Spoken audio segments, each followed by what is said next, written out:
দেশৰ প্ৰধানমন্ত্ৰী নৰেন্দ্ৰ মোদীৰ আগমনৰ সময়ত ডিব্ৰুগড়ত টাইপাৰ তীব্ৰ প্ৰতিবাদ। টাই আহোম যুৱ পৰিষদৰ ডিব্ৰুগড় জিলা সমিতিৰ উদ্যোগত এই প্ৰতিবাদ। আহোম জনগোষ্ঠীক জনজাতিকৰণ আৰু স্বায়ত্তশাসিত পৰিষদ প্ৰদানৰ দাবীৰে এই প্ৰতিবাদ সাব্যস্ত কৰে। বিজেপি চৰকাৰ হাই হাই নৰেন্দ্ৰ মোদী মিছলীয়া আদি শ্লোগানেৰে তীব্ৰ প্ৰতিবাদ সাব্যস্ত কৰে টাই আহোম যুৱ পৰিষদে।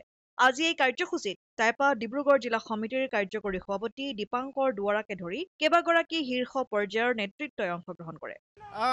আজি চাওক এটা অসমৰ কাৰণে আজি এটা মানে ভাল দিন, কাৰণ দেশৰ প্ৰধানমন্ত্ৰী অসমত পদাৰ্পণ কৰিছে, কিন্তু তাৰ পাক মুহূৰ্তত আমি টাই আহোম যুৱ পৰিষদে অৱস্থান কৰিবলগীয়া আছে, আমি প্ৰতিবাদ কৰিব লাগিছে। প্ৰতিবাদ কিয় কাৰণে কৰিছোঁ?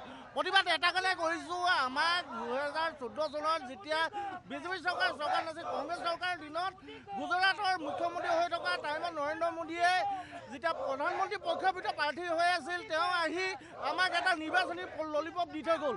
তেওঁ আহি খানাপাৰাত ক'লে যে তেওঁ শাসনলৈ অহাৰ লগে বিজেপি চৰকাৰ শাসনলৈ অহাৰ লগে লগে আমাৰ 6 জনগোষ্ঠীক জনজাতিকৰণ প্ৰদান কৰিম 6 মাহৰ ভিতৰত। কিন্তু আজি কোপতি 6 জনগোষ্ঠীৰ জনজাতিকৰণৰ ক্ষেত্ৰত এই প্ৰধানমন্ত্ৰী নৰেন্দ্ৰ মোদীয়ে কিন্তু খুদ কোনো কাম নকৰিল, তিলমাত্ৰ কামো তেওঁ কৰিব নোৱাৰিলে আৰু নকৰিলে। তাৰ প্ৰতিবাদত আমি টাই আহোম যুৱ পৰিষদে তেওঁ অহাৰ পাক মুহূৰ্তত তেওঁৰ অসমত পদাৰ্পণ কৰাত আমি বিৰোধ কৰিছোঁ। আমি কৈছোঁ তুমি আমাক জনজাতিকৰণ প্ৰদান কৰা, তাৰ পিছত তুমি অসমত ভৰি দিয়া। তেওঁক আমি ঢোলে ডগৰে অসমৰ ৰাইজে আদৰিম, কিন্তু তেওঁ আজিলৈকে এইটো কাম কৰিব নোৱাৰিলে আৰু নকৰিলে। আৰু লগে লগে সিদিনা হিমন্ত বিশ্ব শৰ্মাই যেতিয়া দেখিলে জনজাতিকৰণৰ আন্দোলনখন গভীৰৰ পৰা মানে গুৰুত্বপূৰ্ণভাৱে আগবাঢ়ি গৈছে, এটা বৃহত্তৰ এটা অনুষ্ঠান হ'বলৈ গৈ আছে, তেওঁ কিন্তু লগে লগে নিৰ্বাচনী ললিপপ ইতিমধ্যে দিবলৈ আৰম্ভ কৰিলে। হিমন্ত বিশ্ব শৰ্মাক সকীয়াই দিব বিচাৰোঁ, তেওঁ মুখেৰে নহয়, তেওঁ কামেৰে নিজৰ কাম কৰিবলৈ মন আছে, তেওঁ কৰ্মৰে কাম কৰি দেখুৱাওক, 6 জনগোষ্ঠীক জনজাতিকৰণ প্ৰদান কৰক, অন্যথা কিন্তু আমি আহোম ৰাইজ বন্ধ নাথাকিম। আৰু এটা কথা লগে লগে কৈ যাব বিচাৰিছোঁ যে অহা 26 নিৰ্বাচনৰ প্ৰাক মুহূৰ্তত যদি আমাৰ জনজাতিকৰণ প্ৰদান নকৰে, কিন্তু আমি সমগ্ৰ আহোম ৰাইজ ভোট বৰ্জন কৰিবলৈ আমি বাধ্য হ'ম। আমি ভোট দিয়াৰ পৰা বিৰত থাকিম, এইটো কথা কালি সকীয়াই থ'লোঁ।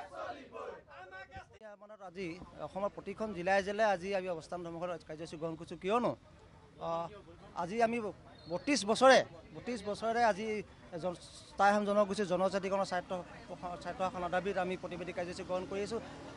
আজি ভাৰতৰ প্ৰধানমন্ত্ৰী নৰেন্দ্ৰ মোদী ডাঙৰীয়াক অসমলৈ আজি আগমন ঘটিছে, তেওঁক আমি আজি আদৰিব লাগে, কিন্তু আজি তেওঁ অহাৰ কাৰণে আজি আমি প্ৰতিবাদ সাব্যস্ত কৰিব লগা আছে। কিয়নো 2014 চনত যেতিয়া বিজেপি চৰকাৰ অসমলৈ আহিছিল, তেওঁ কৈছিল যে বিজেপি চৰকাৰ শাসনত অহা 6 মাহৰ পিছতে আমি টাই আহোম জনগোষ্ঠীৰ জনজাতিকৰণৰ স্বায়ত্ত সম্পাদন কৰিম। কিন্তু অতি দুখৰ কথা যে আজি 15 বছৰ হৈ গ'ল, কিন্তু তেওঁলোকৰ প্ৰতিশ্ৰুতি ৰক্ষা নকৰিলে।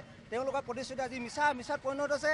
টাই আহোম জনগোষ্ঠীৰ লোকসকলক কিন্তু ঠগিব নোৱাৰে। সেয়ে 2025 চনৰ প্ৰাকখনত যদি টাই আহোম জনগোষ্ঠীক যদি জনজাতিকৰণৰ স্বায়ত্ত প্ৰদান নকৰে, তেনে 2026 বিধানসভা ইলেকশ্যনত কিন্তু তেওঁলোকে তীব্ৰ প্ৰতিবাদৰ সন্মুখীন হ'ব লাগিব। আৰু আমাৰ প্ৰতিবাদ আমি ধাৰাবাহিক হিচাপে কৰি যাম, আৰু আমাৰ প্ৰতিবাদ তীব্ৰতাৰ ৰূপলৈ আমি আমাৰ প্ৰতিবাদ আগুৱাই লৈ যাম। 2026 চনত কিন্তু আহোম জনগণৰ পৰা কিন্তু বিজেপি চৰকাৰখনে মুখ থেকেচা খাবলগীয়া হ'ব পাৰে। অসম আদিত্য, ডিব্ৰুগড়।